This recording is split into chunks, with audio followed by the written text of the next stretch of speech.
ദൈവത്തിൻ്റെ പരിശുദ്ധ നാമം മഹിമപ്പെടുമാറാകട്ടെ. നല്ലൊരു പ്രഭാതത്തിലായിരിക്കാനും ദൈവത്തിൻ്റെ വചനം നമുക്ക് ഒരുമിച്ച് ചിന്തിക്കുവാനും കർത്താവ് സാധ്യമാക്കിയതിനായി ദൈവത്തെ സ്തുതിക്കുന്നു, സ്തോത്രം ചെയ്യുന്നു. ഇന്ന് ദൈവത്തിൻ്റെ വിശുദ്ധ മന്നയായി നമുക്ക് നൽകപ്പെട്ടിരിക്കുന്ന വചനം കൊലോസ്യർക്ക് എഴുതിയ ലേഖനം 3-ാം അധ്യായം അതിൻ്റെ 1-2 വാക്യങ്ങൾ. ആകയാൽ നിങ്ങൾ ക്രിസ്തുവിനോടുകൂടെ ഉയർത്തെഴുന്നേറ്റിരിക്കുന്നു എങ്കിൽ ക്രിസ്തു ദൈവത്തിൻ്റെ വലതുഭാഗത്ത് ഇരിക്കുന്ന ഇടമായ ഉയരത്തിലുള്ളത് അന്വേഷിപ്പിൻ, ഭൂമിയിലുള്ളതല്ല ഉയരത്തിലുള്ളത് തന്നെ ചിന്തിപ്പിൻ. ഇന്നത്തെ വിഷയം സ്നാനത്തിൻ്റെ അർത്ഥം. വിശുദ്ധ സ്നാനത്താലാണ് നാം ക്രിസ്തുവിനോടുകൂടെ ബന്ധിക്കപ്പെട്ടിരിക്കുന്നത് അല്ലെങ്കിൽ ചേർക്കപ്പെട്ടിരിക്കുന്നത്. വിശുദ്ധ പൗലോസ് അപ്പോസ്തലൻ സ്നാനത്തെക്കുറിച്ചുള്ള ആഴമായ അർത്ഥം നൽകിത്തരുന്ന വചനഭാഗമാണ് റോമാ ലേഖനം 6-ാം അധ്യായം അതിൻ്റെ 1 മുതലുള്ള വാക്യങ്ങൾ. ഈ കാലഘട്ടത്തിൽ നാം നോക്കുമ്പോൾ ക്രിസ്തീയ സഭകൾ തന്നെ വിവിധങ്ങളായ രീതിയിൽ സ്നാനം കഴിപ്പിക്കുന്ന ആചാരങ്ങൾ വെച്ച് പുലർത്തുമ്പോൾ വേദപുസ്തകം വ്യക്തമായ കാര്യം നമുക്ക് നൽകി തന്നിരിക്കുന്നത് സ്നാനം, അതിൻ്റെ അർത്ഥം, അത് നാം പ്രാപിക്കുന്നത് എങ്ങനെ എന്നെല്ലാം വളരെ വ്യക്തമായിട്ട് കർത്താവ് തന്നെ തൻ്റെ ഈ ലോക ജീവിതത്തിലേക്ക് കടന്നു വന്ന് യോഹന്നാൻ സ്നാപകൻ്റെ കൈക്കീഴിൽ നമുക്ക് മാതൃകയായി യോർദാൻ നദിയിൽ സ്നാനപ്പെട്ട് കാണിക്കുകയുണ്ടായി. സ്നാനമെന്ന വാക്കിൻ്റെ അർത്ഥം മലയാളത്തിൽ കുളി എന്ന് മാത്രമേ ഉള്ളൂ. ആ ഒരു പ്രവൃത്തിയിലൂടെ ജഡശുദ്ധി വരിക മാത്രമല്ല, നമ്മുടെ ശരീരത്തെ ഒന്ന് റീജനറേറ്റ് ചെയ്യുന്ന ഒരനുഭവം കൂടി ഓരോ വ്യക്തിക്കും മനസ്സിലാവും. അത് ജഡീകമായിട്ട് നമുക്ക് മനസ്സിലാക്കാൻ കഴിയുന്നതാണ്. എന്നാൽ ആത്മീയ ജീവിതത്തിൽ സ്നാനമെന്ന ആ പ്രവൃത്തിക്ക് വലിയ അർത്ഥവ്യാപ്തി ഉണ്ടെന്ന് ദൈവത്തിൻ്റെ ദാസൻ റോമാക്കാർക്ക് എഴുതിയ ലേഖനത്തിൽ വളരെ വ്യക്തമാക്കുന്നുണ്ട്. ഇവിടെ കൊലോസ്യ സഭയ്ക്ക് എഴുതുമ്പോൾ ക്രിസ്തുവിനോടുകൂടെ ഉയർത്തെഴുന്നേറ്റിരിക്കുന്നു എന്ന് വ്യക്തമാക്കുന്നത് സ്നാനത്തിൻ്റെ ഒരു ഭാഗമാണ്. എന്താണ് സ്നാനമെന്ന് റോമാ ലേഖനത്തിൽ നമുക്ക് വായിക്കുവാൻ തക്കവണ്ണമുണ്ട്. 6-ാം അധ്യായം അതിൻ്റെ 1 മുതലുള്ള വാക്യങ്ങൾ ഇപ്രകാരം പറയുന്നു. ആകയാൽ നാം എന്തു പറയേണ്ടു? കൃപ പെരുകേണ്ടുന്നതിന് പാപം ചെയ്തുകൊണ്ടിരിക്കുക എന്നോ ഒരു നാളും അരുത്. പാപസംബന്ധമായി മരിച്ചവരായ നാം ഇനിയും അതിൽ ജീവിക്കുന്നത് എങ്ങനെ? അല്ല, യേശുക്രിസ്തുവിനോട് ചേരുവാൻ സ്നാനമേറ്റവരായ നാം എല്ലാവരും അവൻ്റെ മരണത്തിൽ പങ്കാളികളാകുവാൻ സ്നാനമേറ്റിരിക്കുന്നു എന്ന് നിങ്ങൾ അറിയുന്നില്ലയോ?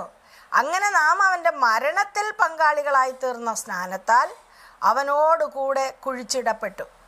ക്രിസ്തു മരിച്ചിട്ട് പിതാവിൻ്റെ മഹിമയിൽ ജീവിച്ചെഴുന്നേറ്റതുപോലെ നാമും ജീവൻ്റെ പുതുക്കത്തിൽ നടക്കേണ്ടുന്നതിന് തന്നെ അവൻ്റെ മരണത്തിൻ്റെ സാദൃശ്യത്തോട് നാം ഏകീഭവിച്ചവരായെങ്കിൽ പുനരുദ്ധാനത്തിൻ്റെ സാദൃശ്യത്തോടും ഏകീഭവിക്കും. ഇവിടെ വളരെ വ്യക്തമായിട്ട് സ്നാനം എന്ന ആ സാദൃശ്യം, സ്നാനം എന്ന ആ വാക്ക്, അതിൻ്റെ ആത്മീയ സാദൃശ്യം, ആത്മീയ അർത്ഥത്തിൻ്റെ സാദൃശ്യം വളരെ വ്യക്തമാക്കുകയാണ്. ഏതൊരു വ്യക്തിക്കും വായിച്ചാൽ മനസ്സിലാകുന്ന രീതിയിലാണ് സ്നാനത്തെക്കുറിച്ച് ഇവിടെ രേഖപ്പെടുത്തിയിരിക്കുന്നത്. അപ്പോസ്തലന്മാർ യേശുക്രിസ്തുവിൽ വിശ്വസിച്ചവർക്ക് സ്നാനം നൽകിയെന്ന് അപ്പോസ്തല പ്രവർത്തികളിലുടനീളം നാം വായിക്കുന്നുണ്ട്. പത്രോസ് അപ്പോസ്തലൻ്റെ ഒറ്റ പ്രസംഗത്തിൽ 3000 പേര് ക്രിസ്തുവിനോട് ചേർന്ന് സ്നാനമേറ്റ് ക്രിസ്തുവിനോട് ചേർന്ന് ആദിമ സഭയുടെ അംഗങ്ങളായി തീർന്നു. അപ്പോൾ സ്നാനമെന്ന് പറയുന്നത് ക്രിസ്തുവിനോട് ചേരുവാനാണ് നാം ആ പ്രവൃത്തിയിൽ ഏർപ്പെടുന്നത്. ക്രിസ്തു മരിച്ച് ഉയർത്തെഴുന്നേറ്റതുപോലെ പാപത്തിൽ ജീവിച്ച നാം വെള്ളമാകുന്ന കല്ലറയിൽ നാം പാപത്തോടുകൂടി മരിക്കുകയാണ്. ആ പാപത്തിൽ നാം വെള്ളമാകുന്ന കല്ലറയിൽ ആ പാപ ശരീരത്തെ, പാപ പ്രവൃത്തികളെ, നമ്മളുടെ ആ മനുഷ്യനെ, പാപ മനുഷ്യനെ വെള്ളമാകുന്ന കല്ലറയിൽ നിമജ്ഞനം ചെയ്യുന്ന ഒരു സാദൃശ്യമാണ് സ്നാനത്തിൻ്റെ ഒരർത്ഥമെന്ന് പറയുന്നത്. എന്നാൽ ക്രിസ്തു ഉയർത്തെഴുന്നേറ്റതുപോലെ ആ വെള്ളമാകുന്ന കല്ലറയിൽ നിന്ന് ഒരു പുതിയ മനുഷ്യനായി ഇതാ സർവവും പുതുതാക്കുന്ന ക്രിസ്തുവിൻ്റെ പുനരുത്ഥാനത്തോടെ നാം ഏകീഭവിക്കുന്ന മറ്റൊരു കാര്യവും അവിടെ നടക്കുകയാണ്. ഈ അർത്ഥം നമ്മുടെ ഹൃദയത്തിൽ രൂഢമൂലമായെങ്കിൽ മാത്രമേ സ്നാനത്തിൻ്റെ വാഞ്ച നമ്മെ ദിവസം പ്രതി സ്നാനത്തിലേക്ക് നടത്തുകയുള്ളൂ. ഒരു സ്നാനം ഒന്ന് പിതാവൊന്ന്, പുത്രനൊന്ന്, പരിശുദ്ധാത്മാവ്, ഏക ദൈവം പോലെ. സ്നാനം ഒന്ന് എന്നാണ് വേദപുസ്തകം പറയുന്നത്. വിശ്വാസം ഒന്ന്, സ്നാനം ഒന്ന്, ദൈവം ഒന്ന് എന്ന് പറയുമ്പോൾ സ്നാനം ഒരു മനുഷ്യൻ്റെ പഴയ മനുഷ്യനെ കളഞ്ഞ് പുതിയ മനുഷ്യനെ പ്രാപിക്കുന്ന ആ അർത്ഥത്തിൽ ഒറ്റ സ്നാനമേ ഉള്ളൂ. സ്നാനമെന്ന് പറയുന്നത് സഭയിൽ അംഗങ്ങളെ ചേർക്കാൻ വേണ്ടിയുള്ള ഒരു പ്രവൃത്തിയല്ല, മറിച്ച് ഒരു വ്യക്തി തൻ്റെ ജീവിതത്തിൽ യേശുവിനെ സ്വന്തം രക്ഷിതാവായിട്ട് ഏറ്റുകൊള്ളുകയും കർത്താവിനായിട്ട് തന്നെ സമർപ്പിച്ച് താൻ കർത്താവിനോട് കൂടെ ജീവിക്കാമെന്ന വാഗ്ദത്തം എടുക്കുകയും ചെയ്യുന്ന പരസ്യമായ ഒരു അടയാളം കൂടിയാണ് സ്നാനം. അങ്ങനെയെങ്കിൽ ഇന്ന് നാം കാണുന്നതായ വിവിധങ്ങളായ സ്നാനങ്ങളെ, ആ ആചാരങ്ങൾ എവിടെ നിന്ന് വന്നു എന്ന് നാം ചിന്തിക്കേണ്ടിയിരിക്കുന്നു. ദൈവത്തിൻ്റെ വചനത്തിൽ നമുക്ക് കാണുവാൻ കഴിയത്തില്ല. അപ്പോസ്തലന്മാരോ കർത്താവോ ശിശുസ്നാനത്തെക്കുറിച്ച് ഒന്നുമേ പറയുന്നില്ല. കൊടിക്കീഴിലുള്ള സ്നാനത്തെക്കുറിച്ച് ഒന്നുമേ പറയുന്നില്ല. ഒരിടത്ത് കൊരിന്ത്യ ലേഖനത്തിൽ പറയുന്നുണ്ട്, അന്ന് ജനം, ആ ഒരു കൂട്ടം ജനം എന്ത് ചെയ്തു? മേഘങ്ങളിൽ കൂടി അവർ സ്നാനമേറ്റെന്ന് പറയുന്നുണ്ട്. എന്നാൽ സ്നാനം എന്താണ്, അതെങ്ങനെ ചെയ്യണം, അത് എപ്പോഴും ചെയ്യണം എന്നെല്ലാം വേദപുസ്തകം വ്യക്തമാക്കുന്ന വ്യക്തമായ വചനങ്ങൾ നമുക്ക് നൽകി തന്നിരിക്കുകയാണ്. നാം ക്രിസ്തുവിൻ്റെ മാതൃക സ്വീകരിക്കേണ്ടവരാണ്. സ്നാനത്തിൻ്റെ അർത്ഥമെന്ന് പറയുന്നത് നാം ക്രിസ്തുവിനോടുകൂടെ ഉയർത്തെഴുന്നേറ്റിരിക്കുന്നത് കൊണ്ട് ക്രിസ്തുവിൻ്റെ സാക്ഷികളാകുവാനും കൂടിയാണ് സ്നാനം. കർത്താവിനെ സാക്ഷിക്കുവാനാണ് ആ അടയാളം നാം ഉൾക്കൊള്ളുന്നത്. കർത്താവ് സ്നാനമേറ്റ് തൻ്റെ വേല ചെയ്തതുപോലെ നാം സ്നാനപ്പെട്ട് കർത്താവിൻ്റെ വേലയിൽ ഉറ്റിരിപ്പാൻ തക്കവണ്ണവും നാം പ്രതിജ്ഞാബദ്ധരാണ് എന്ന് ദൈവത്തിൻ്റെ വചനം നമ്മെ ഓർമ്മപ്പെടുത്തുകയാണ്. അതുകൊണ്ട് പ്രിയ സഹോദരങ്ങളെ, ദൈവമക്കളെ, സ്നാനത്തിൻ്റെ അർത്ഥം ലാഘവത്തോടെ കാണരുത്. ആ സ്നാനം ഒരു വ്യക്തി സ്വീകരിക്കുന്നതിന് മുമ്പ് അതിനായിട്ട് വാഞ്ചിക്കണം, അതിനായിട്ട് ഒരുങ്ങണം. അങ്ങനെയെങ്കിൽ മാത്രമേ ആ അത്ഭുതം നടക്കുകയുള്ളൂ. ഒരു പുതിയ മനുഷ്യനാകുന്ന അത്ഭുതം, ആ വാഞ്ച പൂർത്തീകരിക്കുമ്പോഴാണ് നാം ആ അത്ഭുതം നമ്മളിൽ നടക്കുന്നത് മനസ്സിലാക്കുവാൻ തക്കവണ്ണം കഴിയുന്നത്. നമ്മുടെ വീണ്ടും ജനന അനുഭവം എന്ന് പറയുന്നത് അതൊരനുഭവമാണ്. വീണ്ടും ജനന അനുഭവം പ്രാപിച്ച ഓരോ ദൈവമക്കളും ദിനം പ്രതി ക്രിസ്തുവിനോട് കൂടെ ചേർന്ന് ജീവിക്കുവാൻ തക്കവണ്ണം, വിശുദ്ധീകരണത്തിൻ്റെ അനുഭവത്തിൽ ജീവിക്കുവാൻ തക്കവണ്ണം, തേജസ്കരിക്കപ്പെടുവാനുള്ള വാഞ്ചയും പ്രത്യാശയും പുതുക്കിക്കൊണ്ട് ജീവിക്കുവാൻ തക്കവണ്ണം നമ്മെ വിളിച്ചിരിക്കുകയാണ്. വിശുദ്ധ വിളിയാൽ വിളിച്ചിരിക്കുകയാണ്. ആ വിളി ഏറ്റെടുക്കുന്ന ഒരു അടയാളം കൂടിയാണ് സ്നാനം. അതുകൊണ്ട് പ്രിയ ദൈവമക്കളെ, ഈ പ്രഭാതത്തിൽ ക്രിസ്തുവിനോടുകൂടെ ഉയർത്തെഴുന്നേറ്റിരിക്കുന്നതുകൊണ്ട് ഉയരത്തിലുള്ളത് നമുക്ക് ചിന്തിക്കാം.